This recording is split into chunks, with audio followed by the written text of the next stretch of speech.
I don't know, हो सकता है मैं बात करता तो शायद नहीं मिलता प्यार। बहुत सारे लोग हैं घर में जिनको नॉमिनेट होना चाहिए, बट क्योंकि वो एक ग्रुप में खेल रहे हैं वो नॉमिनेटेड भी नहीं थे। उसको एक बार निकाल के दोबारा घर में वापस लाए थे, तो थॉट प्रोसेस उसके पीछे ये भी होगा कि अगर टीना को जाना ही होता तो इतनी जल्दी वापस नहीं लेके आते। मेरी माँ मर जाए अगर आज तक मैंने किचन में किसी की हेल्प ली हो। Hi, this is Ankit Gupta and you watching Tele Masala. सबसे पहले तो मैं आपसे ये कहना चाहूँगा, जब से आप बिग बॉस से निकले हैं तब से ट्रेंड हो रहा है नो अंकित नो बिग बॉस।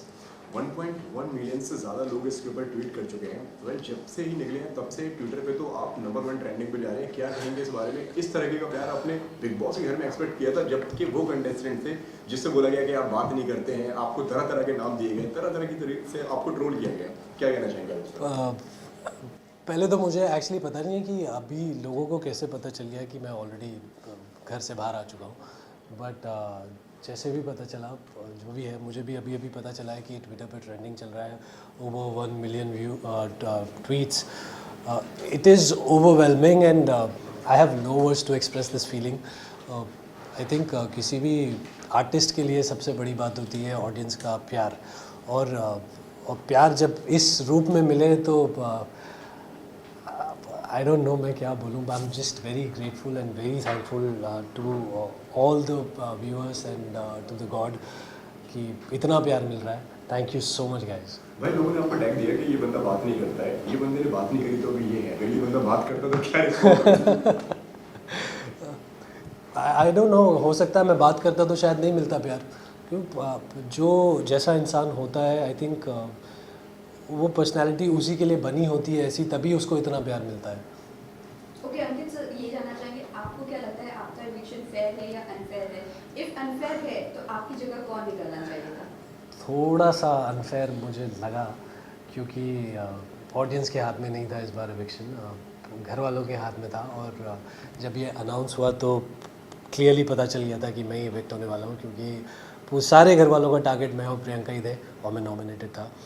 तो अगर मैं नहीं होता तो बहुत सारे लोग हैं घर में जिनको नॉमिनेट होना चाहिए, बट क्योंकि वो एक ग्रुप में खेल रहे हैं वो नॉमिनेटेड भी नहीं थे, जैसे कि सुमुल है, स्टैन है, निमृत है।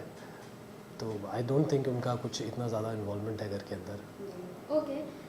अंकित, साजिद खान आपके अच्छे दोस्त घर में दिखाई देते थे, लेकिन साथ ही उन्होंने ही आपका एविक्शन प्रेडिक्ट किया था। कहा था कि थर्सडे का स्क्रीन प्ले ये होगा कि अंकित घर से बाहर जाएगा, तो इस पर आप क्या कहना चाहोगे?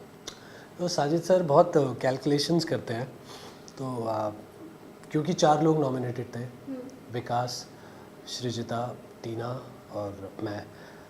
क्योंकि विकास और सृजिता वाइल्ड कार्ड है और उनको घर में इतना ज़्यादा समय हुआ नहीं है, 2 ही हफ्ते हुए, तो एक ना एक ये मेरा भी थॉट प्रोसेस था कि शायद वो दोनों में से कोई ना जाए। और टीना, उसको एक बार निकाल के दोबारा घर में वापस लाए थे, तो थॉट प्रोसेस उसके पीछे ये भी होगा कि अगर टीना को जाना ही होता तो इतनी जल्दी वापस नहीं लेके आते। तो बचा फिर मैं, तो उस कैलकुलेशन के बेसिस पे शायद साजिद सर ने ये बोला होगा कि मेरा एविक्शन कंफर्म्ड है। बट अगर ये एविक्शन जनता के हाथ में होता, इतना प्यार देख के मुझे लग रहा है कि शायद मैं एविक्ट नहीं होता। बट भाई, अगर आप नहीं निकलते तो कौन निकलता? मेरी जगह जी। तो फिर आई थिंक सृजिता या विकास में से कोई निकलता। एंड भाई, हाल ही में आपने अर्चना को कहा है कि she is a bad person. जी। क्या भाई, क्या वजह लगी, आप क्यों ऐसा? अभी तक उनका गेम प्लान आप देखोगे तो उनका एक पैटर्न है। सबसे पहले तो वो किसी के लिए लॉयल नहीं है, जो लोग उनसे दोस्ती करते हैं वो उन्हीं के साथ दगाबाजी करती हैं, उन्हीं के लिए चीज़ें ख़राब करती हैं। फिर जो चीज़ वो खुद करती हैं वो उनके लिए सही होती है, बाकी अगर कोई और सेम चीज़ करता है वो उनके लिए गलत होती है, और उस बात पे वो बहुत मुद्दे बनाती हैं। छोटी छोटी बातों पे के मुद्दे बनाती हैं, जैसे एक मुद्दा उनके लिए ये बना था कि आज तक मैंने किचन में किसी के लिए किसी की हेल्प नहीं ली, और ये उन्होंने इतनी बड़ी स्टेटमेंट इस बात पे बोल दी कि मेरी माँ मर जाए अगर आज तक मैंने किचन में किसी की हेल्प ली हो। जो उनको भी पता है कि हेल्प हर कोई ले लेता है और उन्होंने भी ली है, बट ये कोई इतनी बड़ी चीज़ नहीं है कि आपने हेल्प ले ली। सबको हेल्प की थोड़ी बहुत ज़रूरत पड़ती है, बट उसमें अपने माँ बाप को खींचना, मेरी माँ मर जाए, ये सब बोलना, इट शोज़ कि आप अपने पेरेंट्स की कितनी रिस्पेक्ट करते हो। आप अपने पेरेंट्स की रिस्पेक्ट नहीं करते हो तो आप किसी और के पेरेंट्स की क्या रिस्पेक्ट करोगे। बात बात पे वो लोगों के संस्कार पे चली जाती है, माँ बाप पे चली जाती है, उनकी लैंग्वेज आप लोग सभी ने सुनी है, कैसी लैंग्वेज वो बोलती हैं, नाली की औरत पता नहीं क्या क्या बोलती हैं, और वो सिर्फ अपने गेम के लिए लॉयल है, वो किसी के लिए लॉयल नहीं है। और जब ये एक टास्क हुआ था जिसमें घर से चिट्ठी मिलने वाली थी, और उस टाइम पे मेजॉरिटी ने बोला था कि शालीन जाएगा अपनी चिट्ठी लेने, अर्चना नहीं जाएगी। वो इतनी चिढ़ गई, उसको ये पता था कि शालीन को मेडिकल इश्यूज़ है और उसको प्रोटीन की बहुत ज़रूरत है, उसने अर्चना ने उसका खाना बनाने से मना कर दिया था। तो इन सब चीज़ों से आप किसी इंसान का दिल दिखता है कि वो कैसा है। शालीन साहब ने शालीन का जिक्र किया, तो शालीन और टीना के रिलेशन के बारे में क्या होना चाहिए?